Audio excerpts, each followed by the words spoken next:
हो गया, स्टार्ट हो गया।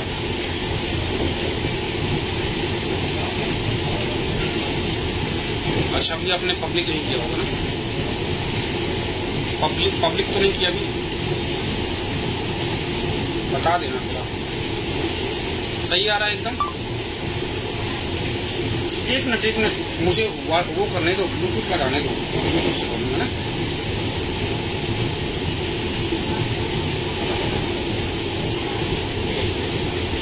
एक मिनट अभी नहीं।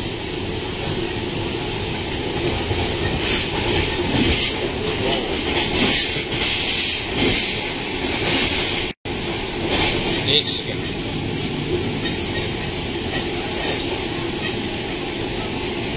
हाँ, हो गया, सेटअप हो गया।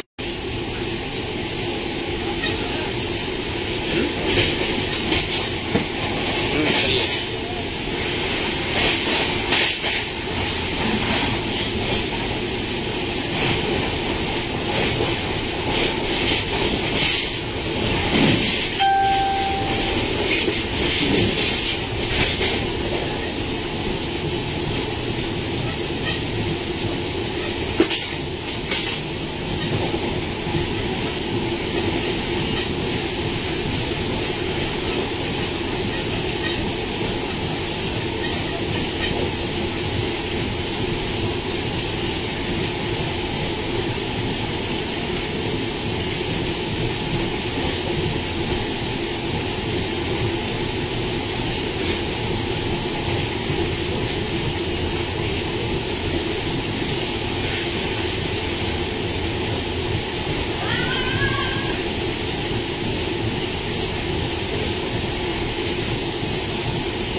Welcome Chandrakali madam.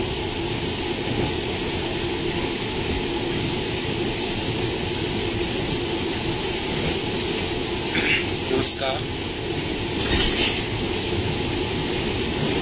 मैं नरेंद्र कचीर आपका हार्दिक स्वागत एवं अभिनंदन करता हूँ।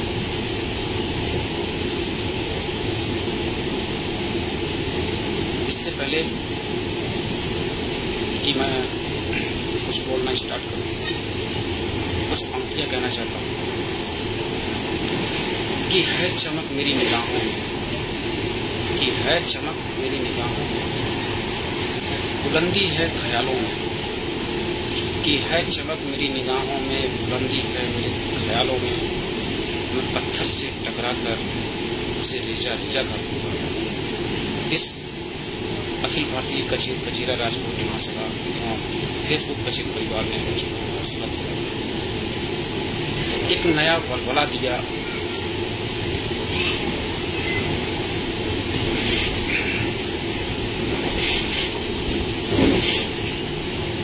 कुछ उम्मीद की किरणें, कुछ कर गुजरने का जज्बा, कि मैं ढूंढ लूं अपना रास्ता खुद अपनी मंजिल का।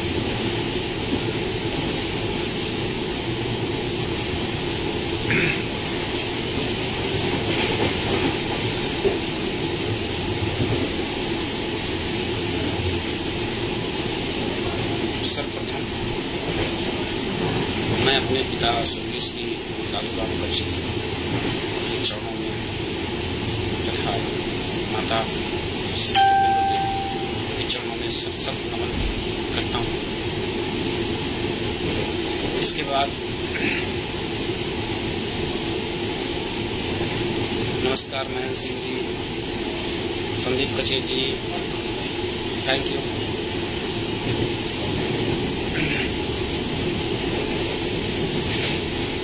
हमारे समाज के आदरणीय माननीय श्री सांवले प्रसाद जी आर को मेरा सादर प्रणाम।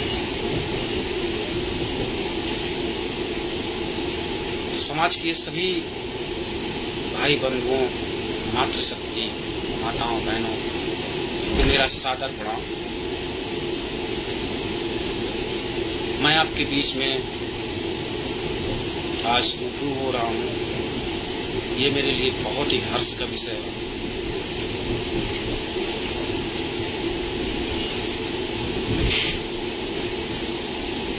सबसे पहले मैं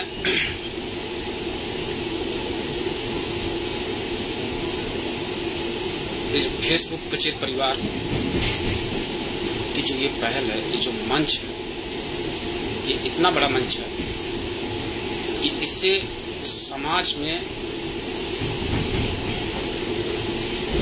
एक नई लहर जग गई है।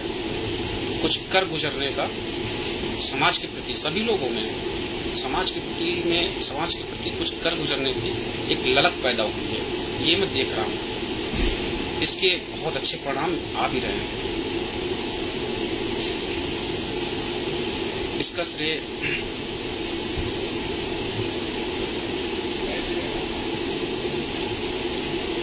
श्री राजकिशोर जी कचेर एवं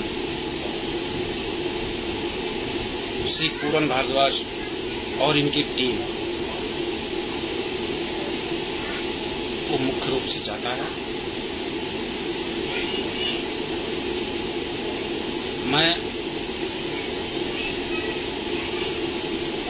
शायद ही मैंने ऐसा कोई पहल किसी भी समाज में मैंने ऐसा कुछ पहल पहली बार देख रहा हूँ। इसके पहले कभी नहीं देखा।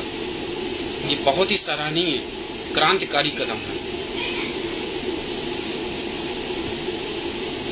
आप लोगों को कोटि कोटि धन्यवाद श्री राजकिशोर जी और उनकी टीम को।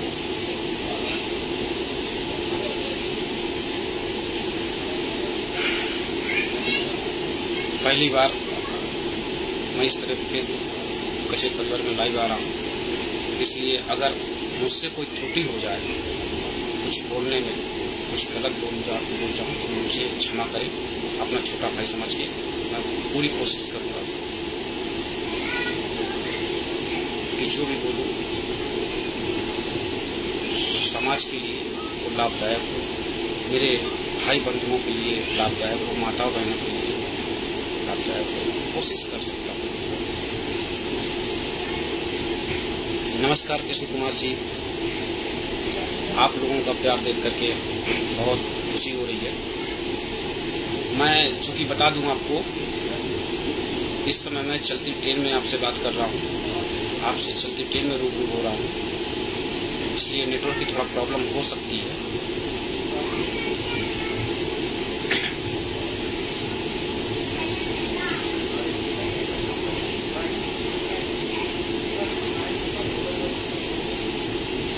सबसे पहले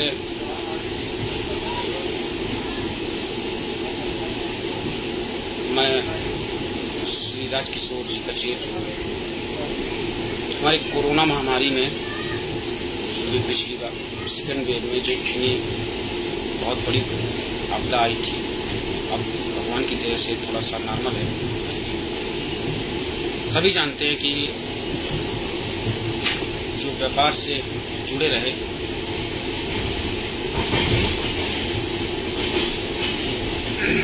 जो व्यापार से जुड़े रहे, जिनका काम धंधा, जिनका रोज का कमाना धमाना था, वो सभी लोग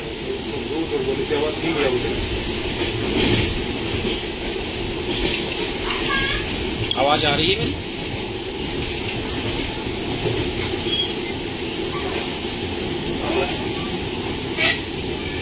तो मैं कह रहा था कि जो कोरोना महामारी में सबका रोजगार बैठ गया था, पूर्णबंदी थी, उसमें बहुत सारे हमारे समाज के ऐसे थे जो बहुत परेशान हुए। उस महामारी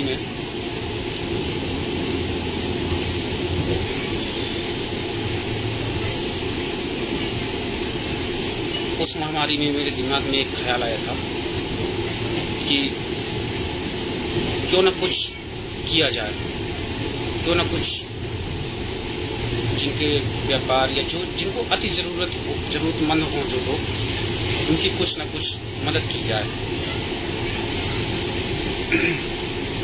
इसी बात को लेकर के मैंने श्री राजकिशोर जी से उनसे वार्तालाप की। मैंने बताया कि आप जो है कुछ ऐसा कदम उठाएं कि जिससे सभी लोग प्रेरित हो सकें। हम लोगों के कुछ प्रयासों से अगर थोड़ी बहुत भी मदद मिले तो ये बहुत होगी। तो फिर राजकिशोर जी ने मुझे कहा कि उन्होंने मुझे प्रेरित किया और सराहा। उन्हीं ने ही मुझे कहा कि आप ही इस शुभ कार्य की शुरुआत करें। तो इससे समाज के और लोग भी प्रेरित होंगे और कहीं ना कहीं समाज का ये जिन लोगों को अति जरूरत है उनकी कुछ मदद हो सके। तो फिर उसकी पहल की शुरुआत करते हुए मैंने अखिल भारतीय कचेरा महासभा के कोष में पुरस्कार किया। उससे उसकी लहर सी आ गई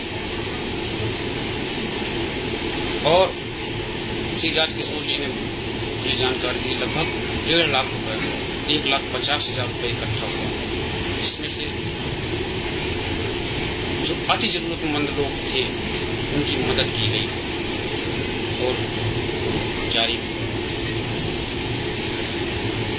तो जब हम कुछ सोचेंगे, जब हम अपने दिमाग में कुछ लाएंगे तभी तो होगा कुछ बड़ा। जहां सोच वहां राय।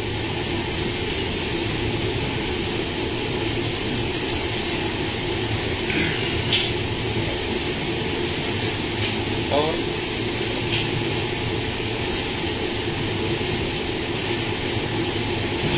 मैंने राजकिशोर जी से कहा था,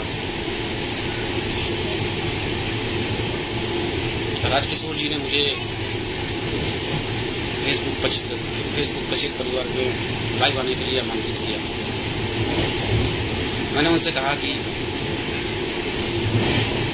भाई हम तो केवल एक साधारण सी व्यक्ति हैं, मेरा क्या, मैं क्या कर सकता हूँ। बोले कि अपने विचार दीजिए। उन्होंने मुझे बहुत ही सम्मान से इस कार्य के लिए आपके साथ रूबरू होने के लिए आमंत्रित किया। मैं उनका बहुत बहुत आभारी हूँ, धन्यवाद देता हूँ श्री राजकिशोर जी और उनकी टीम को।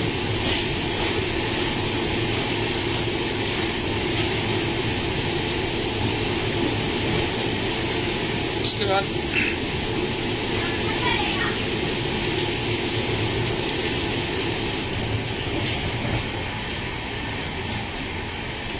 मुझे गर्व है कि मैं कचेर समाज में पैदा हुआ और आज के दौर में हमारा समाज बहुत ही उन्नति कर रहा है, बहुत आगे जा रहा है। पहले की स्थिति देखिए और अब की स्थिति देखिए। हमारे समाज में शिक्षा का पहले अभाव था, लेकिन अब शिक्षा के प्रति बहुत ही जागरूक हो रहे हैं। और वास्तव में शिक्षा इतनी जरूरी है किसी भी समाज के लिए, अपने ही समाज के लिए, किसी भी समाज के लिए। गाड़ी चल रही है,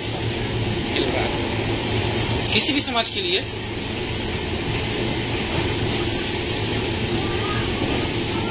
शिक्षा इतनी इम्पोर्टेंट रखती है कि शिक्षा से ही सब कुछ संभव है, चाहे वो खुद का व्यवसाय हो, चाहे वो नौकरी हो, चाहे वो कुछ आगे कर गुजरने का चेष्टा हो।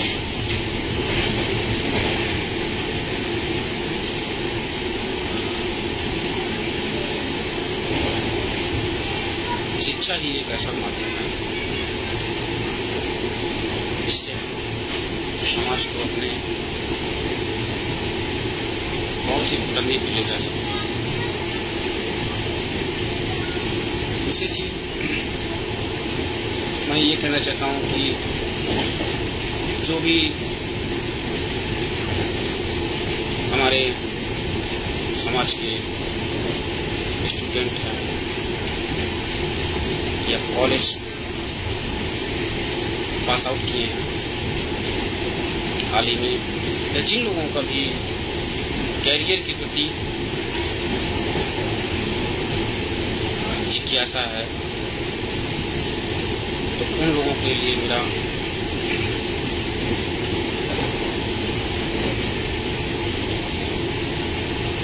सुझाव है, कुछ कहना चाहता हूँ उनके लिए कि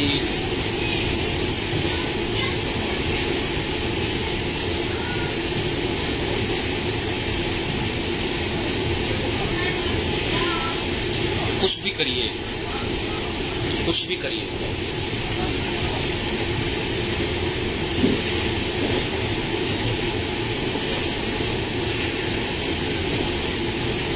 सबसे पहले बच्चे को या एस्पिरेंट को सबसे पहले अपनी क्षमताओं का आकलन करना चाहिए। क्या क्षमता है ये देखना चाहिए। बहुत सारे रोजगार होते हैं, आपको किस में इंटरेस्ट है, आपकी रुचि किस में है, ये मायने रखता है। कहते नहीं है कि जो काम रुचि के साथ किया जाए तो वो काम बहुत बेहतर होता है।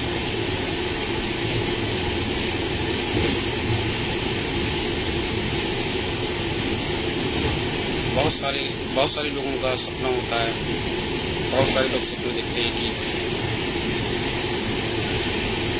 हम यूपीएससी, यूपीपीएससी या state PSC, railway, bank, SSC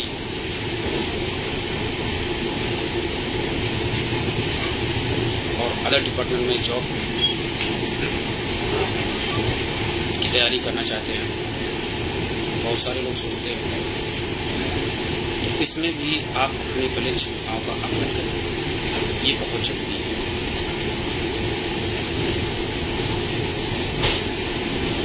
आप किसी को देख करके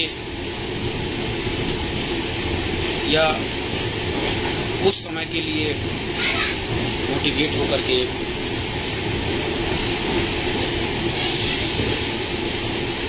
कोई फैसला नहीं ले सकते। इसके लिए आपको सबसे ज़्यादा इम्पोर्टेंट लगती है सेल्फ मोटिवेशन। जब तक आप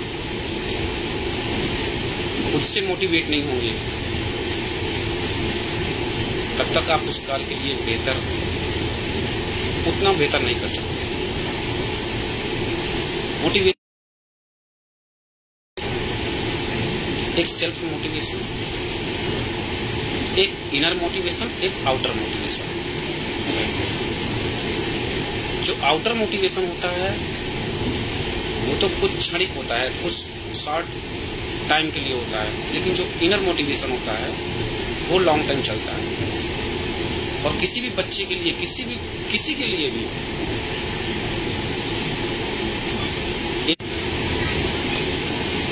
क्षमा चाहता हूँ, नेटवर्क चला गया था। चूंकि बताया मैंने कि मैं चलती गाड़ी पे हूँ, इसलिए क्षमा चाहता हूँ। हाँ, तो मैं बात कर रहा था कि इनर मोटिवेशन और आउटर मोटिवेशन बहुत फर्क होता है। आउटर मोटिवेशन उसे बोलते हैं जिसे आप कभी आपको जैसे मनी अट्रैक्ट करे, पैसा अट्रैक्ट करे, तो किसी को देख लिया कि वो व्यक्ति तो IAS है, वो व्यक्ति तो PCS है, मैं भी बनूँ ये। तो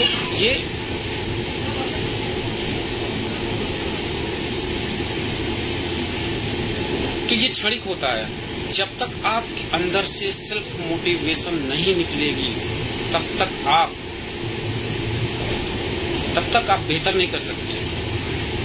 जैसे हमारे सामने जो भी है, हमारे सामने जो कुछ भी आता है, दो प्रकार की शिक्षा देती है, एक अच्छी एक बुरी। ये आपके ऊपर डिपेंड होता है कि आप अच्छा ले रहे हैं कि बुरा ले रहे हैं। आप लोग मूवी तो सब लोग देखते होंगे, सोशल मीडिया सब यूज करते हैं। मूवी से मैं कहता हूँ कि मूवी देखने का एक नज़रिया होता है, उसमें से बहुत सारी चीज़ें अच्छी भी मिलती हैं, बहुत सारी चीज़ें गलत भी मिलती हैं। अब ये आपके ऊपर डिपेंड है कि आप क्या ले रहे हैं। जैसे एग्जाम्पल के तौर पे मैं बोलता हूँ, उन एस्पिरेंट के लिए जो तैयारी कर रहे हैं, उन बच्चों के लिए जो आगे तैयारी के लिए सोचे या सोच रहे होंगे, उनके लिए मैं बोलता हूँ, आपने मिल्खा सिंह मूवी जरूर देखी होगी। मिल्खा सिंह, वो मूवी इतनी मोटिवेशनल मूवी है, इतनी मोटिवेशनल मूवी है कि वो मूवी बहुत कुछ सिखाती है। देखने का नजरिया होता है। जैसे उसमें मिल्खा सिंह रहते हैं, कोई तेज भागते नहीं थे, कोई न तेज भागते थे न तेज दौड़ते थे। वो शुरू में जब दौड़े, वो भर्ती हुए जब, तो शुरू में वो दौड़े केवल दूध के लिए। ज्यादा दौड़ूंगा, ज्यादा भागूंगा तो दूध मिलेगा ज्यादा, तो उनको केवल दूध दिखा। वो दौड़े, उनको दूध मिला। इसके बाद जी फिर से मैं नेटवर्क चला गया था। तो मैं बात कर रहा था मिल्खा सिंह मूवी में, मिल्खा सिंह की, कि उनको केवल फोकस किया गोल पे। उनको दूध गोल था, दूध के लिए भागे वो, और अपने उसमें कामयाब भी हुए। इसके बाद आगे बढ़े वो, धीरे धीरे करके और आगे बढ़े। उनको फिर दिखी इंडिया की जैकेट पहनना है। जी क्षमा चाहता हूँ फिर से। तो मिल्खा सिंह ने सबसे पहले क्या किया, फोकस ऑन गोल, जो लक्ष्य है उस पर फोकस किया।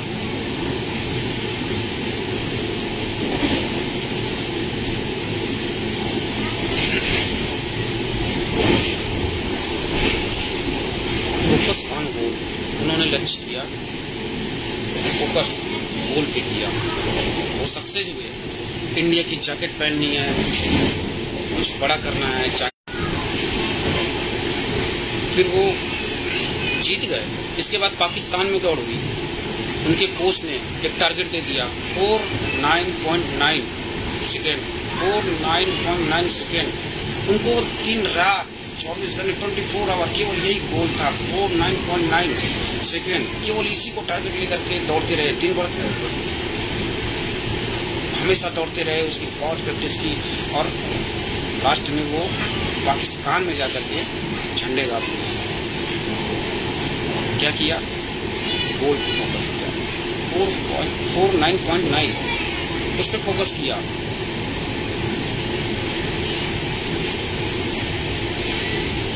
Inner motivation. इसके बाद इंसान डिस्ट्रैक्ट भी होता है, बच्चे भी इसी तरह डिस्ट्रैक्ट भी होते हैं। कोई भी इंसान डिस्ट्रैक्शन आता ही है। इसके बाद ऑस्ट्रेलिया में उन्होंने रनिंग की, क्वालिफाइंग भी नहीं कर पाए, और वो हार गए। क्यों? क्योंकि डिस्ट्रैक्ट हुए थे। ऑस्ट्रेलिया में वहाँ पर गोरी गोरी मैम, डांस, म्यूजिक देख करके डिस्ट्रैक्ट हुए।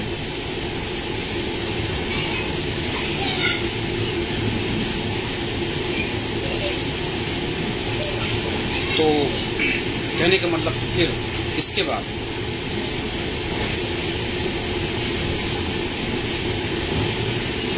इसलिए आपको अपने डिस्ट्रैक्शन ढूंढने, डिस्ट्रैक्शन मतलब भटकाव, आप किससे डिस्ट्रैक्ट होते हैं पहले उसको पहचानें, बहुत जरूरी है। किसी भी गोल को अचीव के लिए डिस्ट्रैक्शन ना हो, ये बहुत ही ध्यान में रखना पड़ेगा। डिस्ट्रैक्शन बहुत प्रकार के हो सकते हैं। आजकल तो आप सोशल मीडिया सबको यूज करते हैं, mobile, Facebook, Instagram, Twitter, WhatsApp, सभी जानते हैं। बहुत सारे बच्चे हैं, बहुत सारे लोग हैं जो दिन भर इसी में लगे रहते हैं।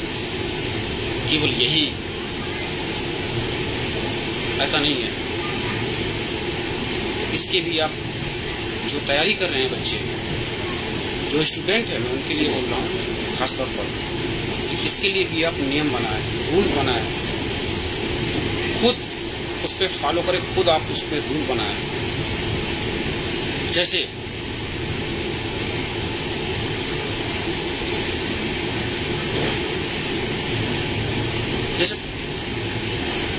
केवल 15 मिनट सोशल मीडिया यूज करना, एक दिन में एक ईमेल, एक मैसेज, जो आपके काम हो सुबह 9 बजे के पहले अपने पर्सनली काम पूरे हैंडल कर लें। डीएनडी यूज करें, मोबाइल में डीएनडी, डू नॉट डिस्टर्ब, उसका एक नियम बनाएं। No use after 8 PM।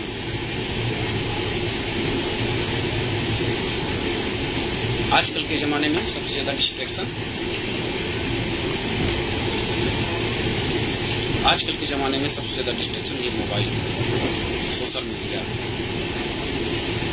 और तो इसमें भी आप नियम कानून बना सकते हैं खुद की, और उस पर फॉलो करेंगे। ये उन विद्यार्थियों के लिए या उन स्टूडेंट के लिए बहुत जरूरी है। फिर मैंने बोला कि अपनी क्षमताओं का आकलन बहुत करना जरूरी है। आप किसी भी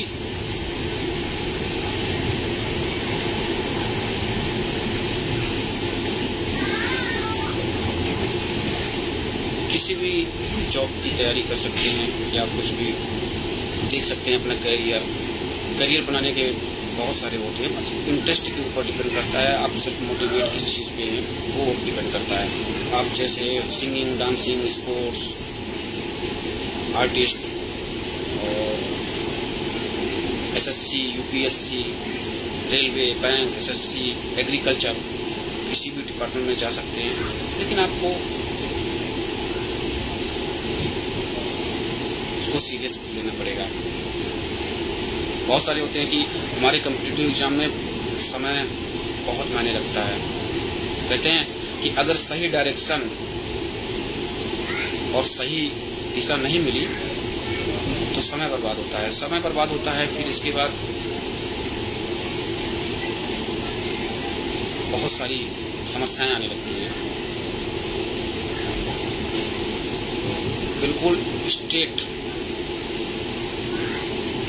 सही रणनीति बनाएं, उस पर फॉलो करें, तब ज़्यादा बेहतर कर सकते हैं। मैं बता दूं अपने बारे में कि मैं नरेंद्र कचेर इस समय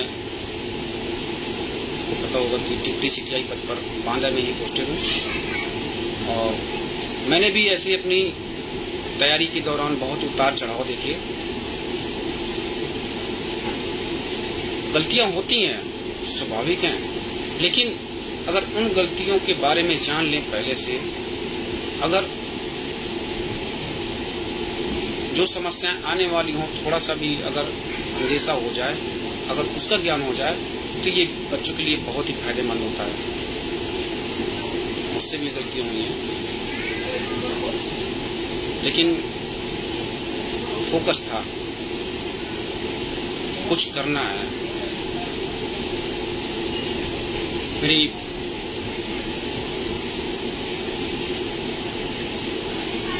प्राइमरी शिक्षा मेरे होम डिस्ट्रिक्ट बांदा अतर्रा तहसील से ही हुई है।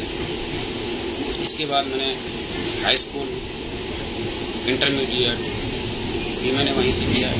इसके बाद ग्रेजुएशन जो मैंने बीएससी मैथमेटिक्स से किया है बुंदेलखंड यूनिवर्सिटी से, वो भी मैंने होम डिस्ट्रिक्ट से किया। बीएससी हाई स्कूल मेरा मैथ से था, इंटरमीडिएट मेरा फिजिक्स केमिस्ट्री मैथ पीसीएम था, बीएससी मैंने मैथमेटिक्स से किया। मैं आपको सच में बताऊं कि ग्रेजुएशन तक मेरा कोई गोल नहीं था। ग्रेजुएशन तक मैं एकदम नॉर्मल स्टूडेंट, कोई गोल, कोई फोकस ही नहीं था। इसके बाद मैंने देखा ग्रेजुएशन जब मेरा हुआ, हम लोग 7 भाई हैं, जिसमें से मैं 5वें नंबर का हूँ, और सभी भाई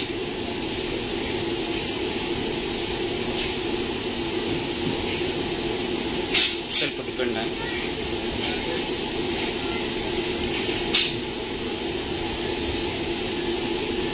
मैं अपने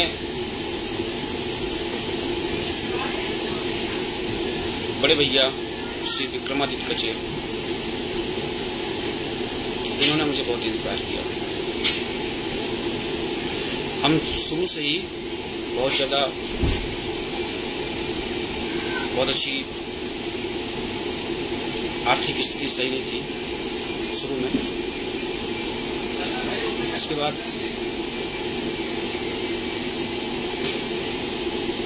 मैं सेल्फ मोटिवेट हुआ कि मुझे कुछ करना है, अपने माता पिताओं के लिए, अपने भाइयों के लिए, अपने समाज के लिए, समाज का नाम रोशन करना है। तो ग्रेजुएशन के बाद मैंने डिसीजन लिया तैयारी करने के लिए। सबसे पहले मेरा लक्ष्य था कोई जॉब पाने का, कोई भी जॉब पाने का।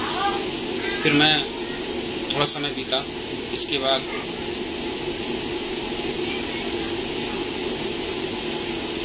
मैं और ऊंचा सोचने लगा।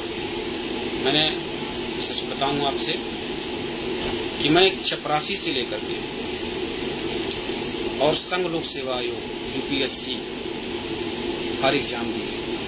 पहले मेरा शुरू में गोल था कि मैं जो है कोई भी जॉब पा जाऊं, लेकिन धीरे धीरे मैंने अपनी कैपेसिटी, अपनी क्षमता को बढ़ाया। फिर इसके बाद मैंने थोड़ा बड़ा सपना देखा।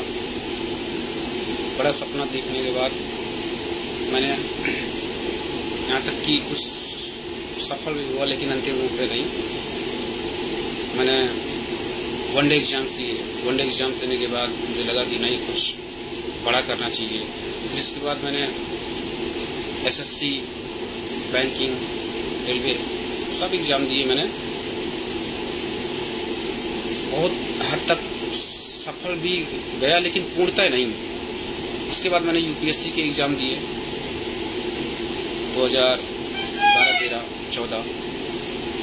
मैंने मेंस भी लिखा, लेकिन फाइनली सिलेक्शन नहीं हो पाया। फिर इसी तरह जब मेरी पढ़ाई जोरों पे चलती रही, इसके बाद ये फॉर्म डाला था, इसके बाद इसमें हो गया। इसके पहले भी मैं 2-3 जॉब छोड़ चुका था, क्योंकि थोड़ा ख्वाब और सपने थोड़ा ऊंचे थे, लेकिन ठीक है। सबसे बड़ी चीज़ ये होती है इंसान के अंदर की जिंदगी का मतलब रुकना, ठहराव नहीं होता। हमेशा आगे बढ़ने की सोचना चाहिए। मैंने स्टॉप नहीं किया।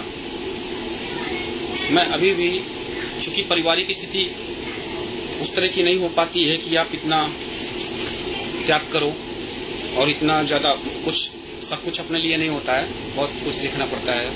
फिर इसके लिए मैंने डिसीजन लिया कि नहीं, मुझे जॉब करनी है, तो मैं इस पे लग गया।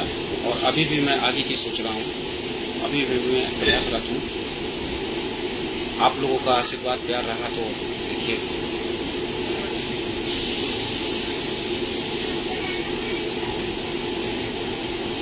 मेरा मेन फोकस ये है, जो कॉलेज पास कर चुके हैं या जो सोच रहे हैं उनके लिए मैं कहना चाहता हूं कि आप अपनी क्षमताओं का आकलन और सही डायरेक्शन और डिस्ट्रैक्शन, इन सब बातों पर विशेष ध्यान दें। ये बहुत जरूरी है। कोई भी एग्जाम सरल नहीं होता, कोई भी एग्जाम कठिन नहीं होता है। ये डिपेंड करता है ओनली फॉर यू, आपके ऊपर डिपेंड करता है कि आप उसको सरल मानते हैं कि आप उसको कठिन मानते हैं। देखने का नजरिया होता है, देखने का नजरिया होता है केवल, और कुछ नहीं। जैसे एक उदाहरण देना चाहता हूं, एक गिलास में आधा गिलास पानी है, उस पे कुछ लोग क्या बोलेंगे कि आधा गिलास भरा हुआ है, ये बोलेंगे ना, आधा गिलास भरा हुआ है। लेकिन कुछ लोग बोलेंगे कि आधा गिलास खाली है। देखने का नजरिया होता है। जैसे एक उदाहरण मुझे और याद आ रहा है कि एक जूते कंपनी का एक मैनेजर था, उसने अपने सेल्समैन को भेजा एक गांव में, बोला कि वहां पर आप सर्वे करके आओ। वो कर गया, उसने देखा, देख करके आया, उस गांव में कोई जूते नहीं पहनता था, कोई जूते चप्पल नहीं पहनता था। आकर के आया, मैनेजर ने इससे पूछा कि क्या देखा आपने? कहा सर वहां तो हमारा ब्रांड चलेगा ही नहीं, वहां तो जूता चलेगा नहीं, क्योंकि उस गांव में कोई जूते नहीं पहनता। देखिए नजरिया। उसने फिर दोबारा दूसरे सेल्समैन को भेजा उसी गांव में, कहा आप तुम देख के आओ। वो देख करके आया, वही चीज, कोई गांव में जूता पहनता नहीं है। वो आ गया लौट के, उसने कहा सर वहां तो कोई जूता पहनता नहीं है, वहां तो हमारा ब्रांड बहुत चलेगा, वहां तो बहुत बिकेंगे जूते। दो आदमी, बात एक, नजरिया दो। देखने का नजरिया। इसलिए किसी के कोई दूसरा क्या देख रहा है, पता नहीं क्या गलत है सही है, किसी की होड़, किसी का देखा देखी कोई काम ना करिए। हो सकता है उसके नजर में गलत हो। मेरा कहने का मतलब यही है कि आप अगर वनडे एग्जाम्स में लगे हैं तो केवल वनडे एग्जाम देखिए। अगर आप एसएससी में लगे हैं या बैंक में लगे हैं या रेलवे में लगे हैं, एक चीज पे एक ही फोकस करें। यूपीएससी तो कुछ भी हो, गोल बना लो, फोकस ऑन गोल, केवल यूपीएससी। हालांकि अब तो सिलेबस चेंज हो गया है, स्टेट गवर्नमेंट और सेंट्रल गवर्नमेंट यूपीएससी और स्टेट पीएससी में, पहले की बात बता रहा हूँ, 2017-18 से ये सिलेबस चेंज हो चुका है। लेकिन इसके अलावा आप प्रशासनिक पद या बैंकिंग या रेलवे या कोई और भी सेक्टर, आप पहले आप एम बनाओ, आप देखो उसमें आपको मोटिवेट क्या करता है, अंदर से आप मोटिवेटेड हैं कि नहीं। मोटिवेशन अंदर से मतलब कि वो अपने समाज का, अपने माँ बाप का, अपने भाइयों बहनों का नाम रोशन करना है, या कुछ आपको और मोटिवेट कर रहा है, तभी आप लगे। कुछ भी कठिन नहीं है, मैं बार बार बोल रहा हूँ, कुछ भी कठिन नहीं है। डायरेक्शन सही होना चाहिए, डायरेक्शन होना चाहिए। आपको पूरा प्लान बना करके चलना पड़ेगा। सबसे पहले कोई भी एग्जाम हो, आप उसको जानकारी लेना है या फिर वो करना है, तो आप सीधी सी बात है कि आप पिछले ईयर्स, लास्ट ईयर्स के पेपर्स देखें, उसका सिलेबस देखें। कोई भी कंपटीशन की तैयारी कर रहे हो आप, सबसे पहले लास्ट ईयर के पेपर देखें, उसका सिलेबस देखें, समझ में आएगा।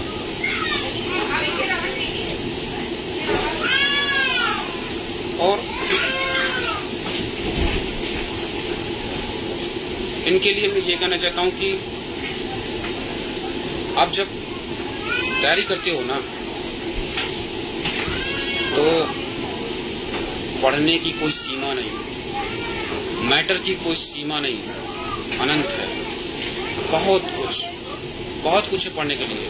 वो हमको तैयारी के दौरान ये देखना है, ये नहीं देखना कि हमको क्या पढ़ना है, ये देखना है कि क्या नहीं पढ़ना है।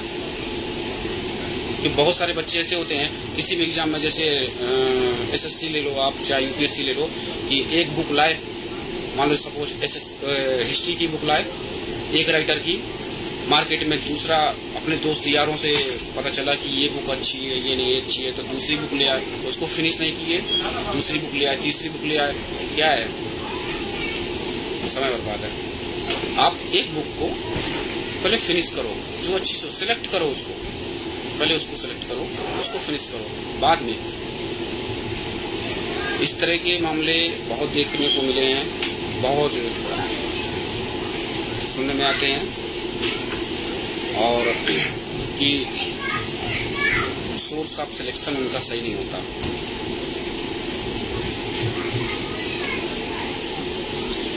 स्टडी के लिए सोर्स ऑफ सिलेक्शन उनका सही नहीं होता, भटकाव होता है, डिस्ट्रैक्ट होते हैं, ये भी अच्छी है, वो भी अच्छी है, अरे क्या ये भी अच्छी है, वो भी अच्छी है। नहीं, ऐसा नहीं होना चाहिए। आप प्लान कर लो, पिछले ईयर्स के पेपर, जो कोई भी एग्जाम हो उसका सिलेबस। आपको सबसे पहले किसी भी एग्जाम के लिए सिलेबस चैप्टर वाइज पूरा याद होना चाहिए कि क्या हमें पढ़ना है, क्या एग्जाम में पूछना है, वो उसी हिसाब से आप तैयारी करें।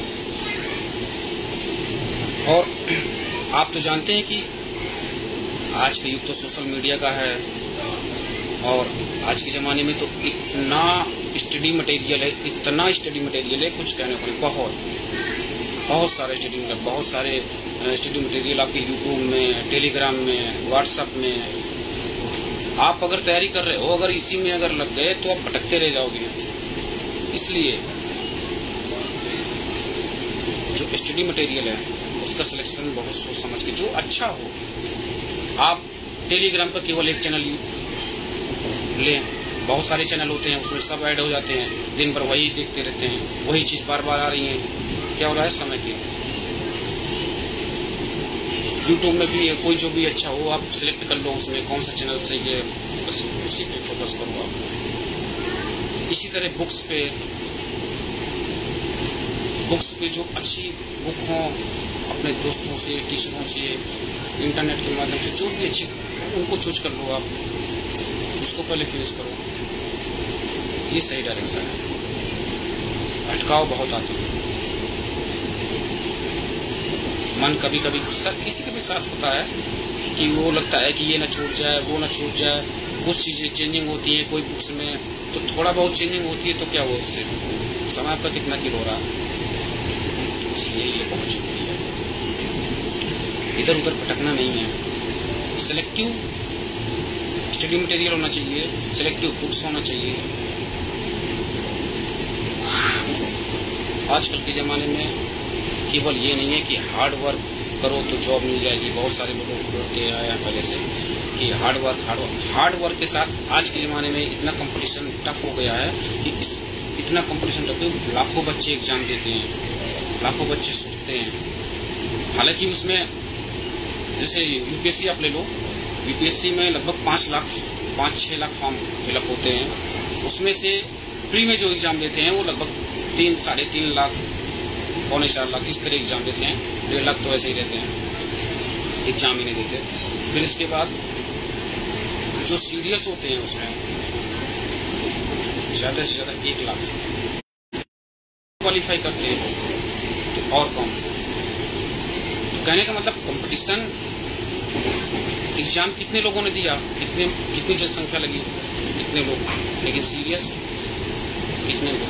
जो सीरियस हुआ, जिसका फोकस गोल पे रहा, जो डिस्ट्रैक्ट नहीं हुआ, जिसने अपने स्टैंडर्ड को, अपनी कैपेसिटी को बढ़ाया, सिलेक्शन उसी को हुआ।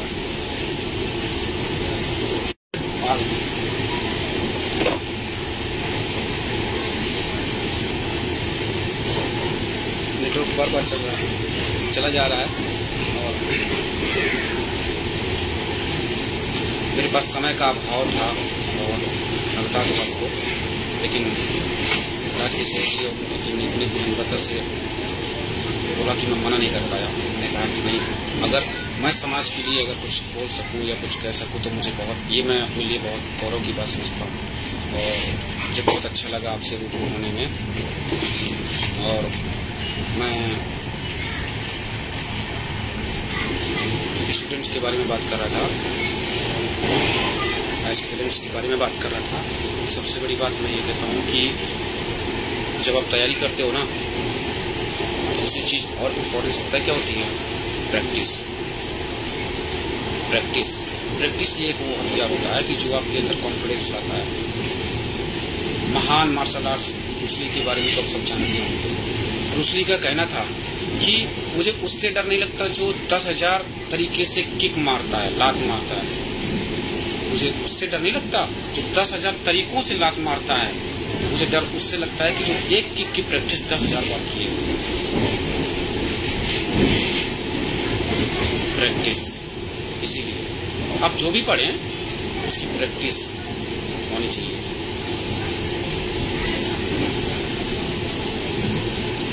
तो ये बहुत ज़रूरी है आपको।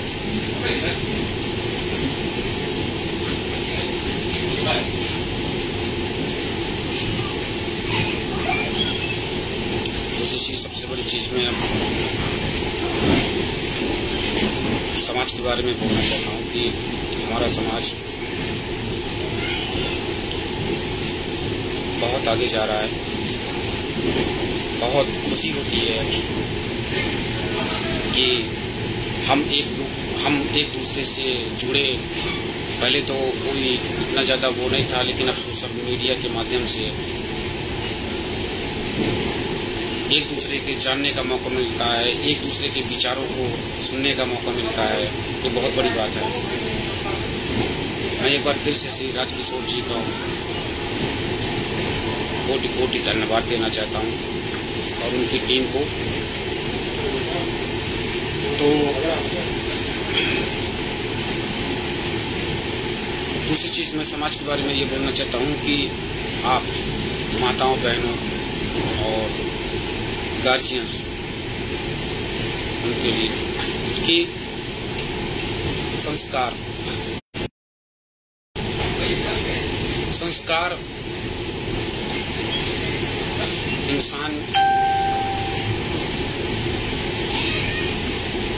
संस्कार इतनी इम्पोर्टेंस रखता है कि किसी भी परिवार में या अपने समाज में या किसी भी समाज में जब तक बच्चों को अच्छे संस्कार न दिए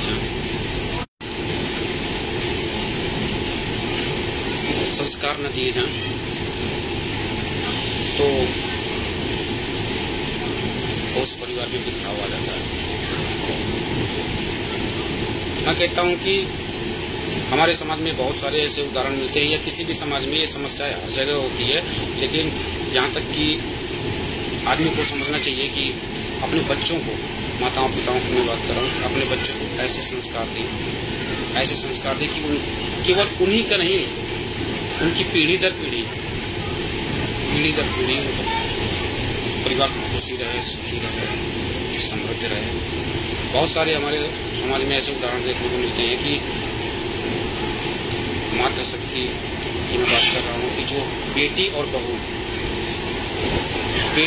बहू पे दोनों में भेदभाव करते हैं। ऐसा क्यों? जो बहू है वो भी किसी की बेटी होगी। आप बेटी के लिए दूसरा नियम बनाते हो, बहू के लिए दूसरा नियम बनाते हो? ऐसा क्यों? ऐसा भेदभाव क्यों? बहुत सारे उदाहरण देखने को मिलते हैं। आप चाहते हो कि हमारी बेटी ऐसे रहे, हमारी बेटी वैसे रहे अपने ससुराल में, वही नियम बहू के बारे में हो तो बदल गए। ऐसा क्यों? आपकी बेटी दोनों हो, बहू भी और बेटी भी, दोनों में समान व्यवहार रखो। बहुत सारे ऐसे होते हैं कि माँ बाप होते हैं, बेटी को क्या कहते हैं कि अगर ससुराल में जाना तो तुमसे जेठानी गए, ये सुन तो तू पलट के जवाब देना, मैं क्या सुनूं, तू सुन। बहुत सारे ऐसे हैं समाज में, हर समाज में है, हर समाज में, लेकिन मैं अपने समाज की बात कर रहा हूँ। हर समाज में है बहुत सारे कि वो अपने बेटियों के लिए अलग सोच लेती है, बहुओं के लिए अलग सोच रही है। ऐसे ही माताओं बहनों से, ऐसे गार्जियन से मेरा हाथ जोड़ के निवेदन है कि समानता का व्यवहार करें, क्योंकि जब अगर एक बेटी के साथ या बहू के साथ गलत होता है ना, तो पूरे परिवार पे फर्क पड़ता है, उनके बच्चों पे पड़ता है, उनकी पीढ़ी दर पीढ़ी फर्क पड़ता है। इसलिए उनको अच्छी संस्कार दें, उनको ये बताएं कि मायके में कैसे रहना है, उनको ससुराल में कैसे रहना है, उनको ये बताएं। बाकी आप तो समझदार हैं, मैं तो इतना कहना चाहता हूँ कि जो भी हो समानता का व्यवहार करें, संस्कार अच्छे दें। जैसे आप अपने बच्चों को संस्कार देंगे वैसे वो अपने बच्चों को संस्कार देंगे। आपको खुशी नहीं होगी, आपको गर्व नहीं होगा? होगा ना, सबको होगा गर्व।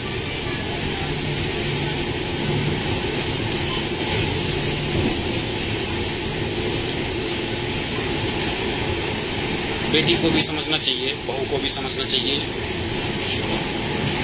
कि उनके क्या कर्तव्य हैं,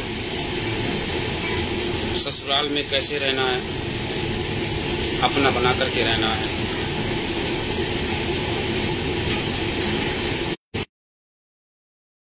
मिलेगा, इज्जत देंगे, इज्जत मिलेगी। बहुत जरूरी है। ये छोटी छोटी चीजें होती हैं समाज में ना, और ये छोटी छोटी चीजें एक दिन इतना बड़ा रूप ले लेती है ना कि आगे चल के बहुत भयानक रूप ले लेती हैं। इसलिए वो नौबत ना आने पाए। आप समाज में, आप एक सामाजिक व्यक्ति हो, तो कहने का मतलब कि समाज को ऊपर ले जाएं, समाज में अपने बच्चों को ऐसे सिखाएं कि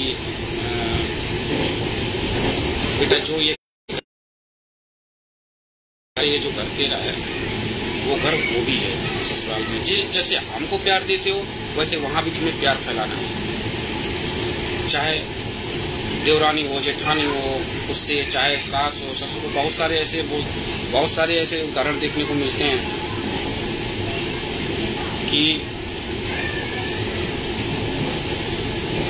संस्कारों की वजह से और स्वार्थपन की वजह से बहुत सारे। मैं क्षमा प्रार्थी हूँ, नेटवर्क बर्बाद जा रहा है। दूसरी चीज़, मैं अपनी बात को जल्दी ख़त्म करना चाहता हूँ और मैं ये कहना चाहता हूँ कि इसलिए मेरा आपसे, माताओं बहनों से, गार्जियन से, बहू बेटियों से हाथ जोड़ करके निवेदन है कि आप जो है अपने घर में खुशनुमा माहौल बनाएं, सबसे मिलजुल कर रहें और वही शिक्षा अपने बच्चों को दें ताकि हमारा समाज एक बहुत ऊंचाइयों में जा सके। हमारे समाज में ऐसी कोई उदाहरण देखने को ना मिले, ऐसा प्रयास करना चाहिए कि जो है सब सुखी रहें, ये कहना चाहता हूँ। दूसरी चीज़ मैं सभी के लिए बोलता हूँ, मैं सभी के लिए, एक के लिए नहीं सभी के लिए बोलता हूँ, संगत, अगर इंसान को कुछ बड़ा करना है, अगर इंसान को कुछ बड़ा सोचना है, बड़ा करना है, तो संगत का सभी के जीवन में बहुत बड़ा महत्व है। आपको भगवान ने सब रिश्ते बना करके दिए हैं, माँ बाप भाई बहन सब रिश्ते बना के दिए हैं। केवल भगवान ने आपको एक चीज बनाने के लिए बोला है, वो दोस्त। कम से कम वो तो अच्छे बनाओ आप। कहते हैं कि काजल की कोठरी में अगर एक बार घुस जाओ तो वहां पर बिना कालिख लगे हुए बाहर नहीं निकल सकते हैं। बिल्कुल सही बात है, बिल्कुल सही बात है। संगत का महत्व हमारे जीवन में इतना ज्यादा है कि यही हमारा भविष्य इस पर डिपेंड करता है। हमारे जो कॉलेज गोइंग स्टूडेंट हैं या ऐसी एक एज आती है, हर इंसान के दौर पे एक स्टेज ऐसी आती है कि संगत का महत्व बढ़ जाता है, वहाँ पर दोस्तों का महत्व बढ़ जाता है। आप उन दोस्तों से दोस्ती यारी करिए जो आपको लगे कि सही है। गलत राय पर गलत संगत अगर पकड़ लिए तो वहीं पे आपका भटकाव हो जाएगा। इस बात पे जरूर मेरी बात पे गौर करिएगा कि संगत विशेष तौर पर ध्यान दीजिएगा। और अंत में मैं यही कहना चाहता हूं कि समय का अभाव भी है, ड्यूटी भी करनी है, और सपना घड़ी आ गई है। वहाँ कौशल में इस समय हूँ, जबलपुर निजामुद्दीन। तो थैंक यू राज भाई, थैंक यू जी। मैडम चंद्रकली मैडम, बिल्कुल थैंक यू, थैंक यू। अंत में यही कहना चाहता हूँ कि जो भी अगर पास आउट स्टूडेंट हैं या थोड़ा बहुत अगर कंसल्ट करना चाहते हैं तो पर्सनली मुझसे कर सकते हैं। जितनी मदद हो सकेगी, जितने अपने विचार होंगे, जितना कुछ भी होगा, थोड़ा बहुत भी जो भी होगा मेरे से आप लेने की कृपा करें। उसमें मुझे बहुत हर्ष होगा कि समाज के प्रति या समाज के लोगों के प्रति अगर मैं थोड़ा भी अगर कुछ कर सकूं तो वो मेरे लिए गर्व की बात होगी। कभी भी किसी प्रकार की कोई मार्गदर्शन, कोई मदद, इसलिए मैं अपनी बात को, समय का अभाव होते हुए मैं अपनी बात को जो है फिनिश करना चाहता हूँ यहाँ पर। और मुझसे जो त्रुटियाँ होंगी तो मैं हाथ जोड़ करके उसमें क्षमा मांगता हूँ। और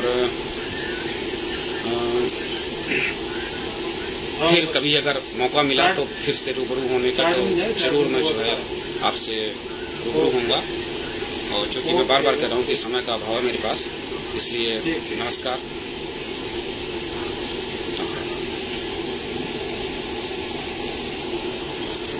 चल रहा है।